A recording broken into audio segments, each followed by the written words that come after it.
എല്ലാ മാർക്കറ്റേഴ്സും അറിഞ്ഞിരിക്കേണ്ട ഒരു കാര്യമാണ് യൂസർ ജേണി മാപ്പിംഗ്. നമ്മുടെ ഒരു യൂസർ ബിസിനസിന്റെ അഡ്വക്കസി ആവുന്നത് വരെയുള്ള ജേണി എങ്ങനെയാണ് എന്നുള്ളത് മാപ്പ് ചെയ്യുന്നതാണ് യൂസർ ജേണി മാപ്പ്.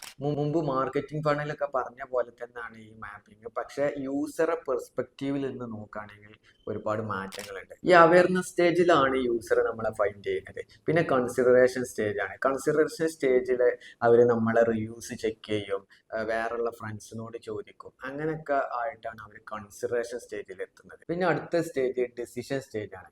അഥവാ ഡെസിഷന് അവരെടുക്കണമെങ്കിൽ നമ്മളെ പ്രൊഡക്റ്റ് അല്ലെങ്കിൽ നമ്മളെ സർവീസിന്റെ ക്വാളിറ്റി, പ്രൈസിങ് ഇതെല്ലാം നമ്മളെ കോമ്പറ്റീറ്ററായിട്ട് കമ്പയർ ചെയ്തു. അവർക്ക് അവരായിട്ട് കമ്പയർ ചെയ്യുമ്പോൾ ബെസ്റ്റ് ആണ് തോന്നിയാൽ മാത്രമേ നമ്മളെടുത്തുന്ന ആ പ്രൊഡക്റ്റ് എന്ത് ചെയ്യുള്ളൂ അവർ ഡിസൈഡ് ചെയ്യല്. പിന്നെ ആക്ഷൻ സ്റ്റേജ് ആണ്.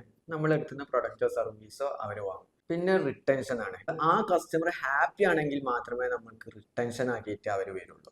അപ്പൊ അവരെ ഹാപ്പി ആക്കിയുള്ള കാര്യങ്ങൾ നമ്മൾ ചെയ്യേണ്ടി വരും. പിന്നെ അഡ്വക്കസി സ്റ്റേജിൽ വന്നാൽ മാത്രമേ അവരെന്ത് ചെയ്യുള്ളൂ മറ്റുള്ള ആളുകളെ നമ്മളെ ബിസിനസ് റെഫർ ചെയ്യുള്ളൂ. ഇതുകൊണ്ട് എന്താ ഉപകാരം എന്ന് വെച്ചാല് എവിടേക്കും ബിസിനസ് സ്റ്റെക്ക് ആവുന്നത്, എവിടേക്കും സെയിൽസ് ലോസ് ആവുന്നത്, ഓരോ സ്റ്റേജിലും എന്തൊക്കെയും കണ്ടന്റ് പോകേണ്ടത്, ഇതിനൊക്കെ കറക്റ്റ് ഐഡിയ കിട്ടും. അതുകൊണ്ട് തന്നെ നമ്മളെ മാർക്കറ്റിംഗ് കുറച്ചും കൂടി എഫക്റ്റ് ആയിട്ട് ചെയ്യാനും പറ്റും ചെയ്യും.